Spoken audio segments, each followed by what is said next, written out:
Hey guys, so we are going to be focusing on paper sculpture techniques for today's lesson. This is the teacher sample that will be hung up in the classroom,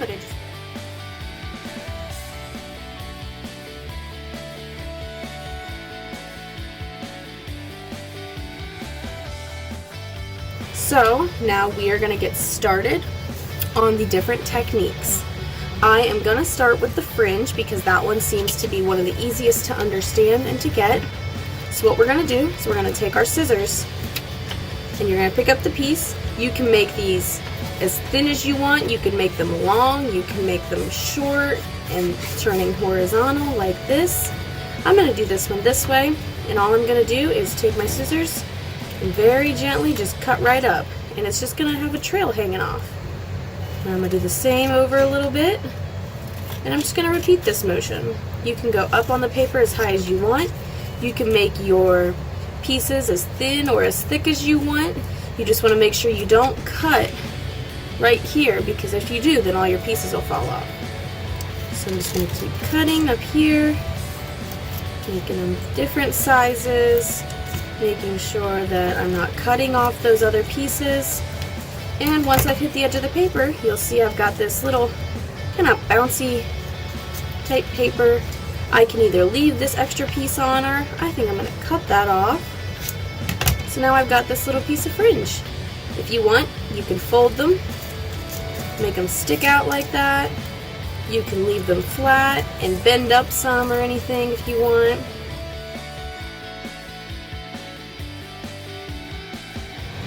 The next technique we are going to work with, and you can choose to use, is called fold and cut. Now this is the one where you have the full piece of paper with the objects cut out of the center. So to do this, you can choose any size paper you want. I have found that the bigger the piece, that it might be a little easier to control the objects you're cutting out of, but you can also do it with a thin piece, and I'll show you why. For this, we can either fold it hamburger style, or we can fold it hot dog style. If you do it hot dog, you're going to get a few more shapes out of there depending on how big you cut. And if we do it hamburger, we could get maybe one big shape, or we could get two smaller shapes. I think today I am going to do the hamburger. So when you do that, you're just going to fold edge to edge, and then you're going to pleat this side so that it stays folded, and you get a nice little, looks like a book. Same would be if you did it hamburger or hot dog style, okay? Now what we are going to do is pick a shape. We can do a diamond, you can do a heart, you could try to make a weird looking bug if you want. If you choose to, you can use a pencil to draw your shape so it's easier to follow with your scissors, or you can just freehand it, and just whatever happens with that shape happens. So that's what I'm going to do. I'm just going to try to make something out of it.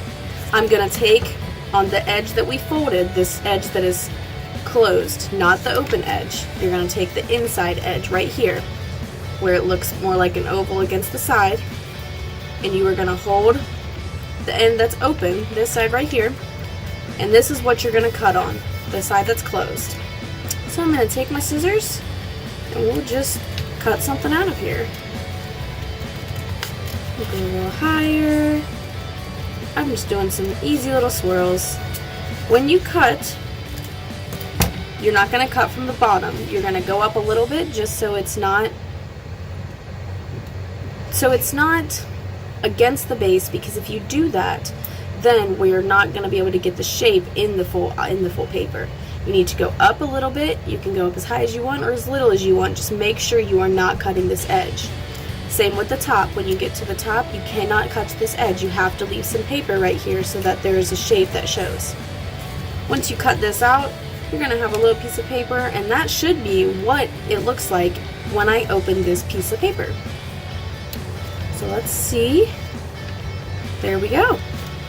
We've got this because what we did was we folded it and then we cut it.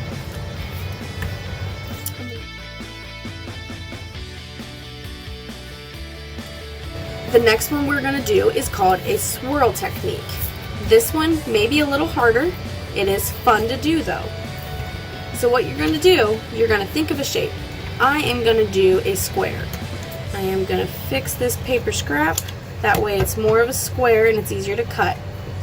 All I'm gonna do is I'm gonna take my scissors and I'm gonna cut 1, 2, 3, 4, 5, 6, 7, 8, as many cuts as it needs to make a swirl. Now when you cut, you don't want to cut all the way to the end. You do want to leave some space. So what I'm going to do is I'm going to take my scissors and I'm going to start cutting. I'm going to stop right here because I don't want to go all the way to the end, and I'm going to turn. I'm going to put my scissors in here like this, and I'm going to do the same thing, but I'm going to stop before the end, and then you turn again. And you keep going in this pattern. You stop and you turn, stop, turn, and what it's going to be starting to show is that you're getting this object, but it's starting to become more like a 3D shape.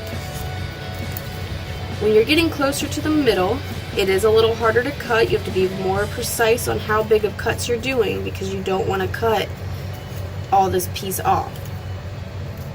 I'm going to make that my final cut because I can't go any farther, and you'll see that we have this swirl type shape. It's more 3D, it's bouncy, and then you can either stand up or you can push it down and have more of a geometric look. Let's see if we can do that. And then it has this little effect that it pulls out like that.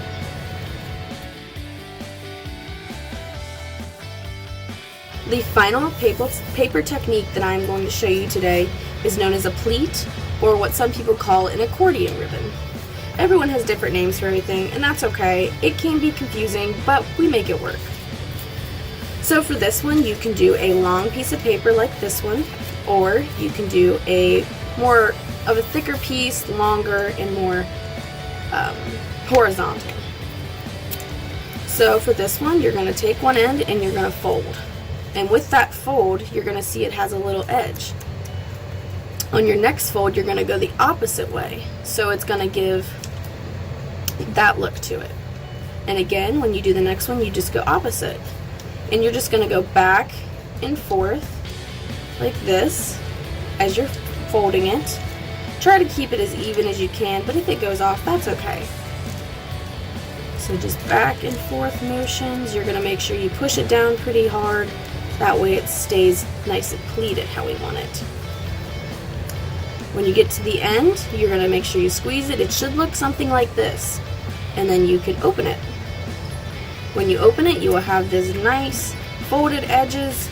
It'll kind of look like that or like this. You can set it different ways. You can fold it like this. Kind of looks like a cookie cutter almost, this position. Some people, like I said, will call it a pleat. Some people will call it folding technique. Some will say an accordion. There's multiple ways that you can name this one, and it's kind of a fun one to do because you can make them thin, you can make them thick, they can flop around like this.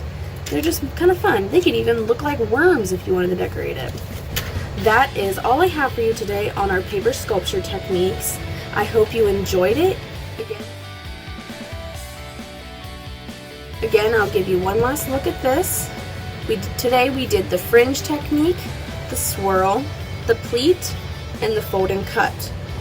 I already had these pre-made, the flag and scallops, the loop, and the curl. You can do all of these, or you can look up your own techniques to do in class when I see you again. Until then, have a great day.